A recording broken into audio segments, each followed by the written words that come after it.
Assalamualaikum warahmatullahi wabarakatuh. Salam sejahtera untuk kita semua. Perkenalkan, saya Desi Maulida. Saya adalah dosen di Fakultas Ilmu Sosial dan Ilmu Politik pada program studi Ilmu Komunikasi Universitas Teguh Umar. Nah, sebagai seorang dosen, kita memiliki tanggung jawab dalam pelaksanaan Tridharma perguruan tinggi. Di antaranya ada pengajaran, kemudian ada penelitian, dan juga ada pengabdian. Nah, pada kesempatan kali ini saya akan menjelaskan bagaimana pelaksanaan pendidikan ataupun pengajaran pada salah satu mata kuliah yang saya ampu, yaitu mata kuliah Komunikasi Pariwisata Pesisir. Nah, untuk mata kuliah Komunikasi Pariwisata Pesisir ini merupakan mata kuliah wajib dengan bobot SKS sebanyak 3 SKS. Dan dalam kurikulum MBKM itu merupakan mata kuliah yang ada di semester 5. Adapun tujuan dari mata kuliah ini adalah berupaya untuk memberikan pemahaman kepada mahasiswa terkait dengan konsep-konsep dasar dari komunikasi pariwisata itu sendiri, diantaranya pengertian, fungsi, tujuan, manfaat, dan juga bagaimana peran penting dari komunikasi dalam upaya pengembangan pariwisata itu sendiri. Nah, untuk penerapan model DIA atau Delivery, Interaction, dan juga Assessment dalam pelaksanaan perkuliahan ini, itu menggunakan untuk model pembelajaran itu menggunakan pembelajaran aktif, artinya mahasiswa dituntut untuk berperan aktif dalam setiap pertemuan. Nah, hal itu ditandai dengan adanya diskusi-diskusi dan juga analisis kasus, dan juga upaya dari pemecahan permasalahan yang kita kaji bersama, dan juga kita akan mencari berbagai solusi dari setiap permasalahan yang kita kaji itu. Nah, adapun capaian pembelajaran dari mata kuliah Komunikasi Pariwisata Pesisir ini, diantaranya mahasiswa mampu memahami konsep dasar dari komunikasi pariwisata, artinya bagaimana peran penting dari komunikasi dalam upaya pengembangan pariwisata itu sendiri. Yang kedua, mahasiswa itu mampu mengidentifikasi fenomena-fenomena yang mungkin terjadi, yang mungkin ditemukan di lapangan dalam upaya pengembangan wisata itu.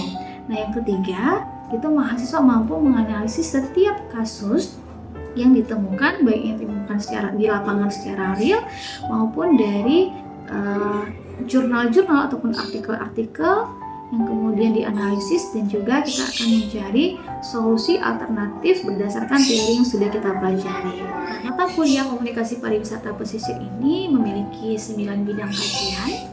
Nah, diantaranya ada komunikasi pemasaran pariwisata, kemudian ada destination branding, ada manajemen komunikasi pariwisata, kemudian yang keempat komunikasi transportasi pariwisata, kemudian komunikasi visual pariwisata.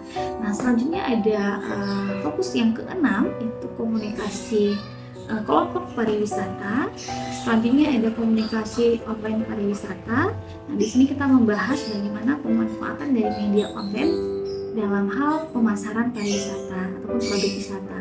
Nah, selanjutnya yang kedelapan ada PR dan MECA atau Meeting, Incentive, Conference, dan juga Exhibition, yang merupakan program dalam pariwisata yang memegang kendali itu adalah PR. Nah, bagaimana peran PR dalam pelaksanaan dari program MECA ini?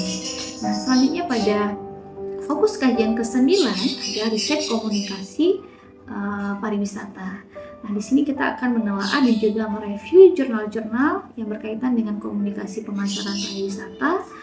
Dan selanjutnya mahasiswa juga dimintakan untuk membuat mini riset dalam kajiannya komunikasi pemasaran pariwisata. Selanjutnya untuk assessment terkait dengan penilaian, di sini ada 4 indikator yang menjadi penilaian dari saya dalam mata kuliah ini. Yang pertama ada nilai kuis, yaitu sebesar 10%, dan biasanya kita melaksanakan 2 kali kuis sebelum dan sesudah UTS. Kemudian ada nilai tugas yang saya bagi dalam 2 kategori, yaitu tugas individu dan juga tugas kelompok sebesar 25%. Dan kemudian ada nilai UTS atau ujian tengah semester dengan bobot 25%, dan biasanya kita laksanakan pada pertengahan semester atau pada pertemuan ke-8. Nah, yang terakhir ada penilaian UAS atau ujian akhir semester atau final, itu dengan bobot 40%, dan biasanya saya membuat dalam 2 model project. Yang pertama membuat mini riset, artinya mahasiswa mengkaji permasalahan-permasalahan yang ditemukan di lapangan dalam berbentuk jurnal yang dihasilkan. Kemudian satu lagi dalam bentuk video audio visual, di mana substansi dari video tersebut adalah promosi pariwisata dan memprioritaskan pada domisili ataupun tempat tinggal mahasiswa tersebut, dengan tujuan adalah untuk memperkenalkan produk wisata yang mungkin selama ini tidak ter-up di media, sehingga dapat meningkatkan jumlah kunjungan dari wisatawan dan bermuara pada peningkatan dari ekonomi masyarakat setempat. Selanjutnya, bagaimana proses dari pembelajaran pada saat di kelas bersama mahasiswa itu dapat disaksikan pada video berikut untuk memberikan gambaran terkait dengan pelaksanaan dari mata kuliah komunikasi pariwisata, tepatnya pada pertemuan ketiga dengan materi komunikasi pemasaran pariwisata. Selamat menyaksikan. Bismillahirrahmanirrahim. Assalamualaikum warahmatullahi wabarakatuh. Waalaikumsalam warahmatullahi wabarakatuh. Gimana kabarnya semua, sehat? Sehat. Doakan. Ini jam 8 ya, jam 8 nanti pertemuan kita dimulai ya. Sesuai dengan kalian. Kemudian untuk absensinya seperti biasa nanti akan Ibu berikan barcode untuk kalian, dan kalian scan barcode itu untuk memverifikasi bahwa kalian hadir dari hari ini. Nah, sebelum kita mulai perkuliahan kita hari ini, seperti biasa, baca doa dulu ya. Baca doa berdasarkan kepercayaan sendiri. Nah, ini tujuannya adalah untuk menambah keberkahan dan juga semoga apa yang kita katakan hari ini bisa bermanfaat bagi kita. Ini berdoa mulai.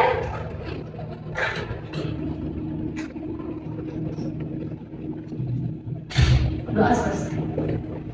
Oke, gimana perasaannya setelah berdoa, lega ya? Nanti kita juga melibatkan Tuhan ketika kita beraktivitas apapun itu, ya, sehingga tidak ada yang namanya kesulitan. Yang ada adalah kita dituntut berusaha jauh lebih besar lagi untuk mendapatkan sesuatu yang kita inginkan. Oke, hari ini pertemuan kita ketiga. Nah, ketiga itu tentang komunikasi pemasaran pariwisata. Semoga yang tahu apa itu komunikasi pemasaran pariwisata sebelumnya?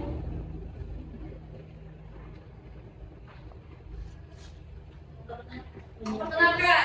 Oke. Kenapa sih komunikasi pemasaran itu menjadi penting dalam bisnis pariwisata? Apa kira-kira? Saya lihat dulu. Saya lihat di sini dulu. Kalau menurut kalian, kenapa komunikasi pemasaran itu menjadi penting dalam bisnis pariwisata? Penting, menunjukkan apa? Menarik wisatawan. Kemudian itu lagi ya, tujuan dari komunikasi pemasaran pariwisata itu sendiri. Nah, bisa dilihat di samping tadi ya, itu komunikasi pemasaran itu berupaya memperkenalkan produk wisata kepada masyarakat luas mengenai keunggulan-keunggulan yang dimiliki oleh suatu produk pariwisata. Seperti yang disampaikan oleh Fadila dan juga Afri tadi ya, kita punya produk dan bagaimana kemudian kita memperkenalkan produk itu kepada calon wisatawan. Belum jadi wisatawan, tapi masih calon wisatawan. Nah, kemudian biasa dalam komunikasi persuasif kan sifatnya kita membujuk, kita mengajak, jadi nggak hanya sebatas memberikan informasi aja. Ya, ini ada 3 efek yang biasanya ditimbulkan dari proses komunikasi pemasaran itu sendiri. Ada apa saja? Yang pertama ada kognitif, kemudian ada apa lagi?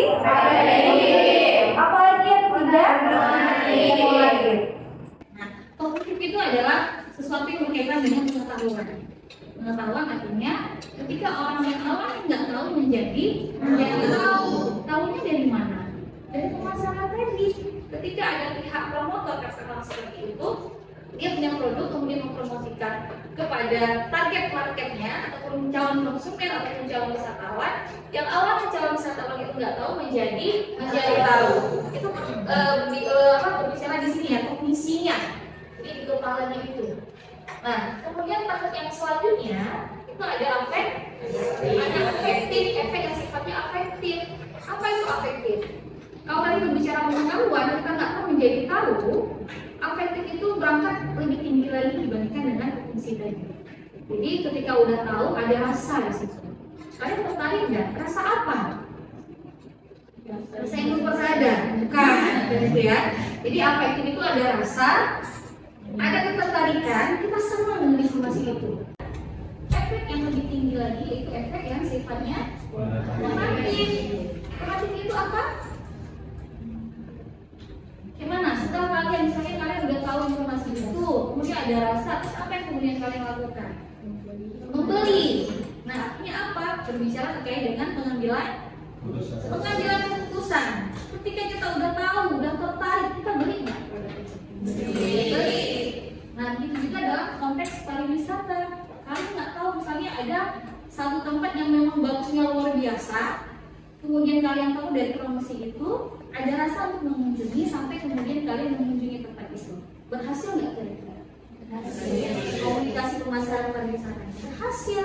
Nah, komunikasi pemasaran pariwisata dianggap berhasil apabila mampu mencapai ketiga efek itu. Ada kognitif, ada apa lagi? Ada afektif, sampai dengan ada kognitif. Sampai di sini dipahami? Paham? Oke, sampai sekarang lagi. Oke, ada bauran komunikasi pemasaran pariwisata.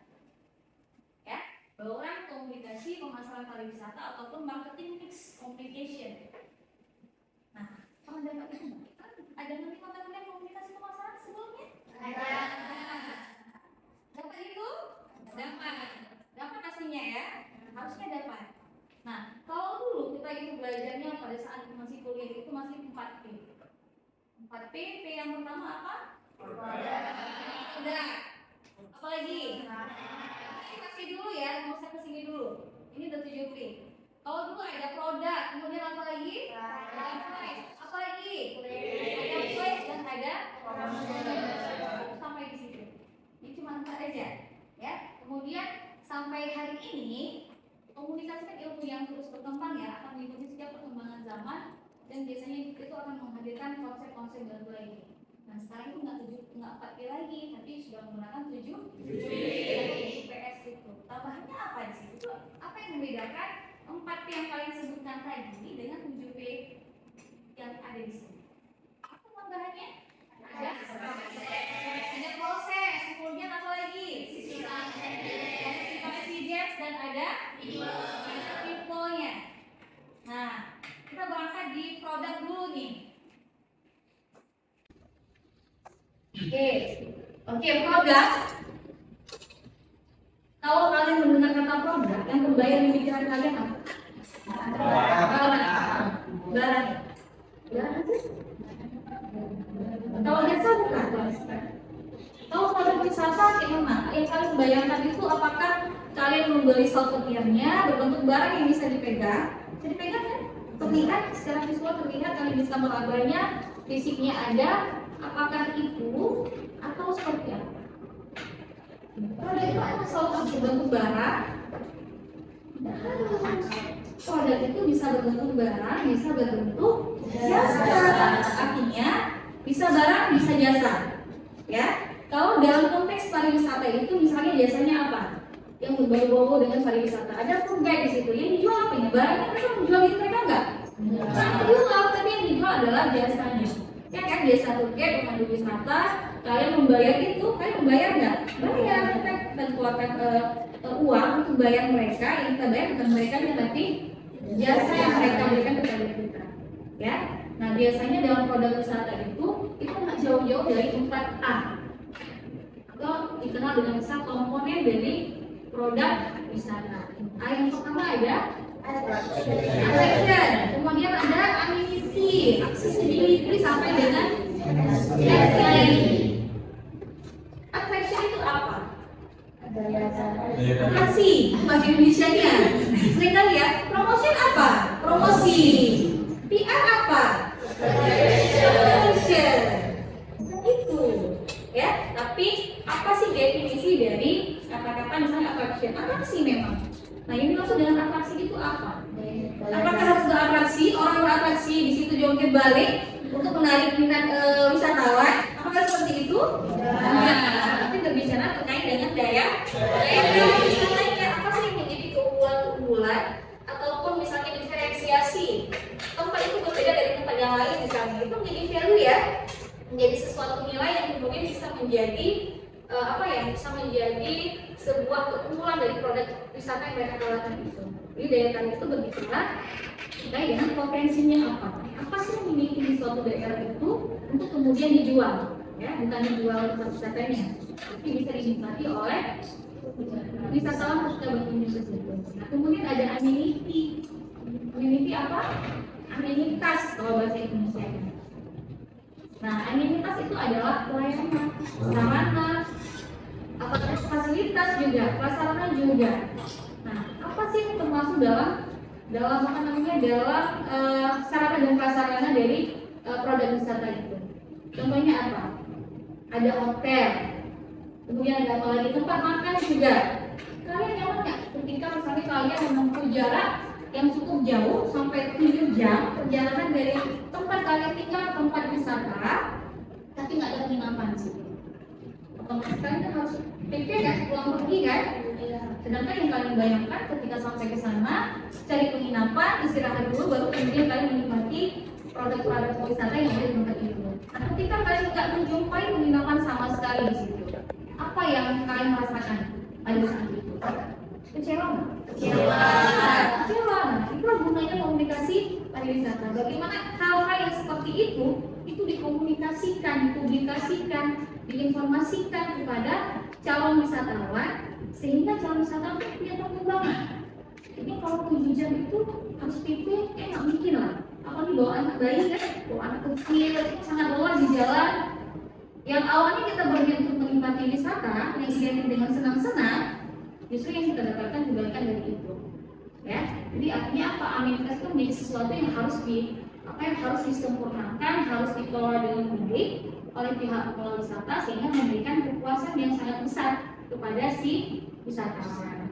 Kemudian yang ketiga ada accessibility. Apa itu? Akses. Apa yang kalian bayangkan terkait dengan akses itu? Yang terbaik jalan. Ya. Kenapa jalan itu menjadi penting dan dianggap sebagai produk wisata? Contoh ke Sabang nih. Ke Sabang ada ikut ke Sabang?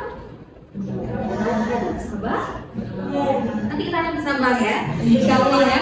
Oke, kalau ke Sabang ada misalnya, kalau ke Sabang itu biasa pakai transportasi apa? Laut, ada kapal laut. Kalau ibu mau pakai pesawat bisa nggak kira-kira? Nggak bisa naik kapal, mabuk misalnya. Memang kalau lihat kapal aja pusing misalnya seperti itu. Kayak mana? Mau naik pesawat aja? Apalagi punya pesawat pribadi misalnya. Kali ya, mobil aja nggak punya. Nah, gimana? Bisa nggak kira-kira? Nggak bisa. Artinya apa? Ketika informasi itu disampaikan, seperti yang disampaikan tadi, itu akan memberikan informasi yang pertama dulu, kemudian itu juga akan menjadi pertimbangan kepada calon wisatawan apakah dia siap dengan akses yang seperti itu. Nah, yang keempat ada apa? Ancillary. Apa? Ancillary jawabnya. Nah, ancillary itu terkait dengan adanya ketersediaan lembaga-lembaga yang memang bergerak di bidang pariwisata. Misalnya nanti ada tour guide, ya kan? Biasanya mereka ada kelompok-kelompok sendiri, ataupun ada nanti ancillary itu misalnya ada kelompok-kelompok lembaga. Kalau di kampung-kampung semua itu ada kelompok sadar wisata, kok darwis namanya. Produk wisata itu bukan produk yang hanya berbentuk barang, tapi bahkan lebih ke jasa ya. Lebih ke jasa artinya segala sesuatu yang akan didapatkan oleh wisatawan ketika mengunjungi suatu tempat itu produk wisata. Aksesnya juga itu produk wisata. Kemudian apa lagi? Ada hotel yang kayak bilang tadi. Hotel itu menjadi akomodasi kan? Akomodasi selain menjadi sarana penunjang kepada yang diperuntukkan kepada calon wisatawan untuk menikmati kenyamanan itu. Paham sampai di sini? Paham? Paham. Ada yang bertanya dulu ada? Sebelum kita lanjut? Ya. Namanya siapa? Perkenalkan, nama saya Puput Dwi Chandrawati. Puput, ya. Gimana Puput? Tadi kan yang di produk ada kita berbicara tentang amenitas, gitu kan? Itu tentang amenitas ya, amenitas. Nah, apakah standar akomodasi tentang penginapan di setiap daerah itu sama? Oke, kan kayak misalnya kita diajak kan wisatanya wisata halal gitu, beda kan? Oh ya, wisata halal ya? Ya, saya bilang tadi. Tahu ya. Rugi loh kalau yang nggak tahu. Oke, baik. Saya Puput tadi ya. Puput bertanya terkait dengan amenitas tadi. Ya, sampaikan bahwa amenitas itu adalah fasilitas ya atau sarana dan prasarana. Nah, salah satunya adalah hotel. Nah, apakah punya standar sendiri ataupun punya standar yang baku dari pusat itu mengharuskan bahwa setiap hotel itu harus seperti apa, seperti apa? Punya nggak kira-kira? Punya nggak kira-kira? Punya. Dari pusat punya, kita juga punya. Nah, Aceh seperti yang disampaikan Puput tadi, kita konsep dari wisata di Aceh itu adalah wisata halal atau wisata syariah. Ya, itu kan sesuai dengan identitas dari Aceh sendiri ya. Aceh itu adalah sebagai daerah yang menganut syariah Islam. Ada tempat lain? Belum ya? Benar akan ada gitu kan ya. Nah, artinya apa? Ketika kita diberikan otonomi khusus ya. Nah, artinya ada sesuatu yang memang kita menjadi kayak keistimewaan juga.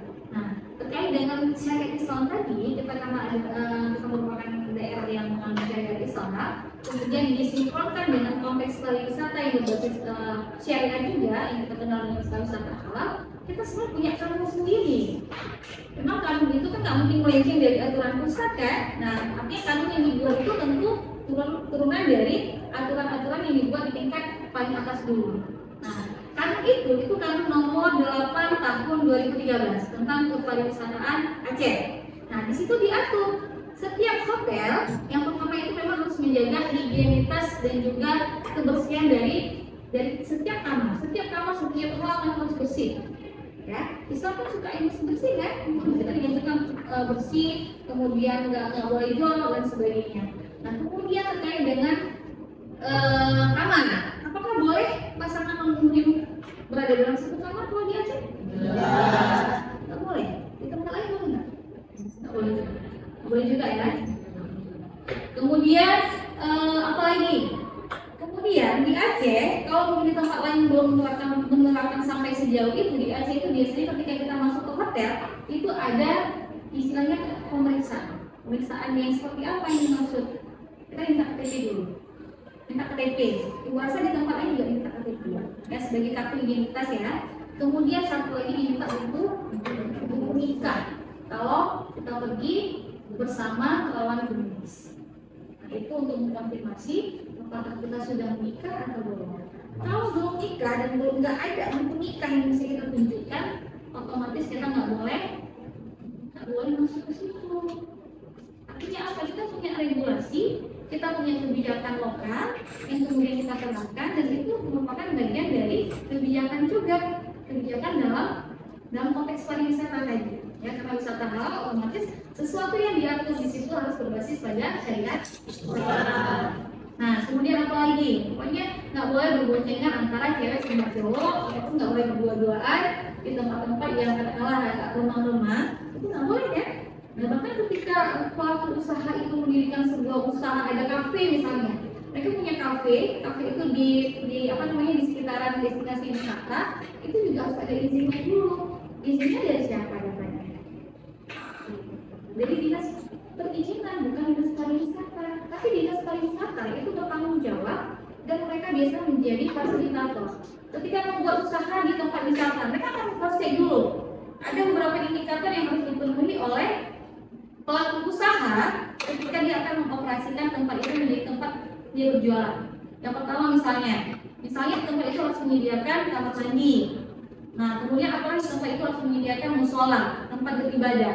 Jadi untuk memudahkan wisatawan muslim itu ketika beribadah. Nah, kemudian apa lagi? Tempatnya juga, tempat itu nggak boleh misalnya ada tempat yang agak-agak semak-semak belukar, ya semak-semak belukar, kemudian tempatnya agak sedikit tertutup yang memungkinkan pasangan yang bukan suami istri datang, kemudian melakukan hal-hal yang tidak seharusnya dilakukan, itu juga diatur di situ. Itu sampai ke tempat-tempat itu harus dilihat apakah sesuai dengan konsep usaha halal. Kalau enggak akan kasih izin. Kalau sudah sesuai, lalu kemudian diberikan rekomendasi dari Dinas Pariwisata kepada Dinas Perizinan, kemudian dikeluarkan surat izin operasi dari tempat itu. Itu ya Bu ya. Artinya apa? Artinya punya kebijakan sendiri untuk mengatur rumah tangga sendiri. Kalau dalam hal ini kan proses pariwisata ya. Nah kita berbasis pariwisata. Nah, ada berapa P tadi? Yang pertama apa? Apa lagi? Apa lagi?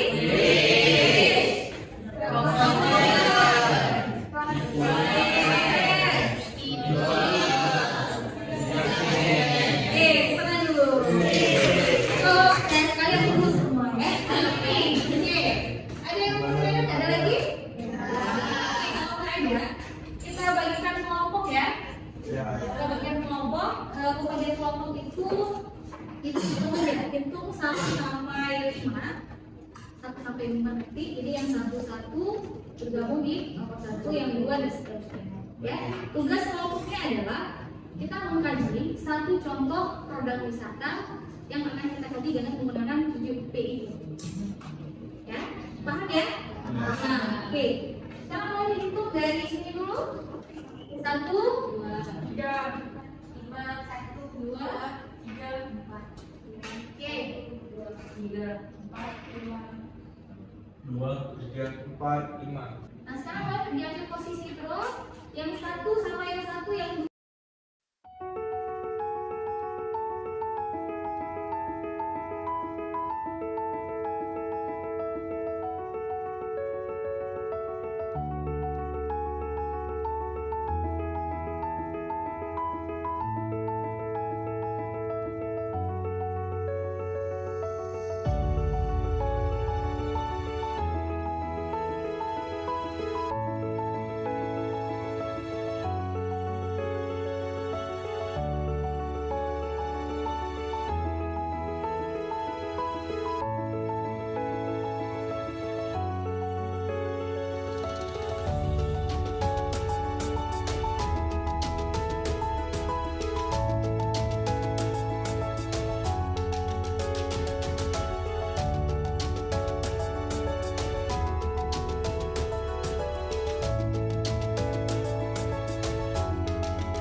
Demikian perkuliahan hari ini. Terima kasih kehadiran semuanya.